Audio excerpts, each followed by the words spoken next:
Boa tarde. Esta atividade é da disciplina de Estatística, cujo tema é a importância no processo de tomada de decisões. É bastante importante a tomada de decisões, pois nós devemos considerar todos os elementos relevantes e evitar erros.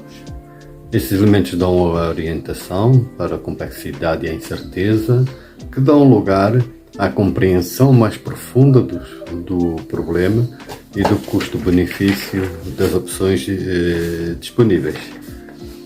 É evidente que as ferramentas de estatísticas serão muito bem-vindas nesse processo, mas aqui vou abordar resumidamente as 5 principais etapas e as ferramentas, vai ser só uma ferramenta que eu vou divulgar, que podem auxiliar no gestor. Então, das 5 etapas, comecemos pela primeira, que é nada mais do que identifique o problema. O gestor tem que identificar o problema. O primeiro contacto com um problema, especialmente os graves, exige controle emocional para entender o que de facto está acontecendo. Normalmente, o diagnóstico passa por enxergar as consequências e definir os níveis de prioridade da situação. Podemos utilizar uma ferramenta para entender o nível de prioridade, que é uma matriz chamada GUT, G-U-T, que classificamos as situações conforme as 3 características. Característica de gravidade, característica de urgência e característica de tendência. Essa matriz aqui no vídeo, espero que vocês entendam como é que é gerido essa ferramenta. Essa matriz. Eu posso só explicar o seguinte, é que o G quer dizer a gravidade, é um potencial de prejuízo financeiro ou relacionado a outro valor importante. Ou seja, é um valor, é um fator impactante financeiro ou qualquer outro, dependendo do objetivo da instituição. Depois temos o U, que é urgência, que é o momento de ocorrência de prejuízos. Ou seja, é um fator temporal, de tempo.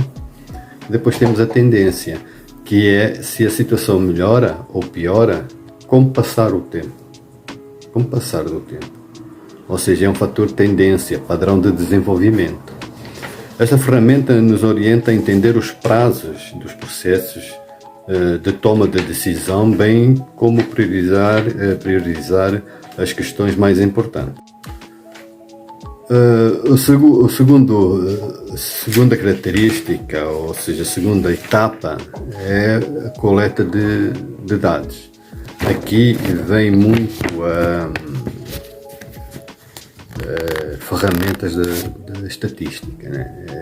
É o passo seguinte, é entender a situação reunindo o máximo de informações sobre os problemas. As fontes dependem do tipo de questões enfrentadas pelos gestores e podem ser, entre outras, as seguintes: feedback dos envolvidos, reuniões com os líderes, relatórios de desempenho, pesquisas internas e externas, orçamentos sobre a aquisição de produtos e serviços. Aqui a tecnologia exerce um papel importantíssimo. Em projetos, por exemplo, o software oferecerá não só a visão geral do andamento das atividades, mas também relatórios automáticos para embasar as decisões. A terceira etapa é a identificação de alternativas. Conhecendo o problema e partindo das informações coletadas, os responsáveis precisam levantar opções. O ideal nesse sentido é considerar que a participação de outros profissionais que possam contribuir com conhecimento, com experiência ou proximidade com o problema. Como o grande risco aqui é não chegar a lugar nenhum, é recomendável usar ferramentas para organizar o pensamento e direcionar a atenção para os pontos-chave. Algumas sugestões são os brainstorming, os grupos de trabalhos e os prototipação. Passo agora a citar a quarta etapa, que é a escolha da melhor alternativa. Em um mapa mental, neste momento, haverá um problema descrito no centro desse mapa mental, e logo abaixo estariam as causas justificativas e outras informações relevantes para o processo de tomada de decisão. Por fim, expectados de tudo, conectados com tudo isso, veríamos as propostas de soluções sobre os quais que é preciso decidir. Uma das ferramentas mais utilizadas é um quadro de perdas e ganhos. Cada opção é submetida a 4 questionamentos. O primeiro questionamento é: o que se ganha ao fazer isso? O segundo questionamento é: o que se perde ao fazer isso? O terceiro questionamento é: o que se ganha ou não fazendo isso? E o que se perde ou não fazer isso? Basta comparar os custos-benefícios das opções e selecionar o mais próximo de uma proporção ótima entre perdas e ganhos. Passo agora a explicar a última etapa, que é a etapa de decida e acompanhe.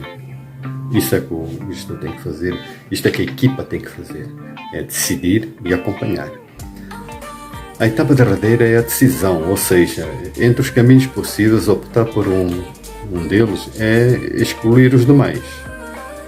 Essa escolha pode ser um plano simples ou composto, como ocorre nas situações em que há uma medida A e uma B, para o caso da primeira não funcionar. Estes planos, numa tomada de decisão, têm que estar sempre bem vincados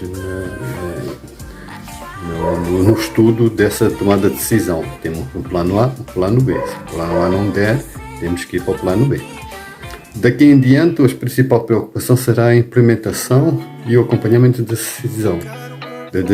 O que é? O ciclo PDCA, que é o planejamento, a execução, a checagem e o ajuste, que facilitará a adaptação do plano conforme as mudanças dos cenários e eficiências das ações executadas. Com isso, agora que nós entendemos como o processo de tomada de decisão, utilizamos as dicas apresentadas e pesquisas sempre por novas ferramentas para evitar erros e fazer escolhas cada vez mais assertivas. Eu penso que com esta apresentação dá para ter uma noção de como é que é a importância para a tomada de decisão. Utilizando essas 5 etapas e essa ferramenta, penso que chegamos a uma conclusão muito mais assertiva e conseguir levar avante o projeto que nós queremos inserir para a melhoria das instituições. Muito obrigado, boa tarde.